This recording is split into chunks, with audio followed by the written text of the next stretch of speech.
हाणे ही हिसाब आहे त हाणे हल करिणो आहे एल्जेब्रा जो आहे बेसिक कमु पहिरियां तव्हांखे छा करिणो आहे वर्ड प्रॉब्लम खे सम्झणो आहे त हिन में चए छा थो मतिलबु छा आहे हिन जो हाणे चए थो हिकु अदद जी चोण ऐं 6 जी जोड़पत 42 आहे अदद मालूम करियो हिकु अदद जी चोण अदद कहिड़ो आहे असांखे ख़बर न आहे मालूम करिणो आहे अदद सपोज़ कयूं था उहो अदद x आहे ठीकु आहे चए थो उन अदद जी चोण माना उन अदद जी चोण माना 4x थी वई ठीकु आहे ऐं 6 जो जोड़पत हाणे पहिरियां चोण थी वई न ऐं 6 जो जोड़पत ऐं 6 जो जोड़पत पोइ छा थो चए 42 आहे माना बराबरि पोइ 42 हाणे ठही वई इक्वेशन हाणे छा थो चए उहो अदद मालूम करियो हाणे इन मां तव्हां अदद मालूम करे सघो था कीअं मालूम थींदो हीअ 6 हेॾे प्लस 4 हेॾे वेंदा त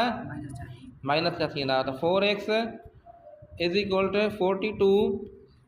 ऐं माइनस 6 ठीकु आहे त हाणे फर्दर इन खे हल कयोसीं त हे थी 36 4x इज़ इक्वल 36 हाणे हिते x मल्टीप्लाई करे हेॾे वेंदो त डिवाइड कंदो शाबाश x इज़ इक्वल 36 अपॉन 4 त 1 चौंक 4 9 चौंक x जो वैल्यू घणो थियो न जवाबु अची वियो हाणे वेरीफाई कयूं त जवाबु सही कयो आहे तव्हां हिते पाण वेरीफाई करे सघो था कीअं कंदो हाणे ॾिसो हिकु अदद जी चोण माना 9 असां मालूम कयो आहे त 9 जी चोण थी वई 36 ऐं उनखे जोड़ कयो 6 सां 36 ऐं 6 42 त 42 हिते आयो 42 अहिड़े तरीक़े सां हुनखे तव्हां वेरीफाई करे सघो था।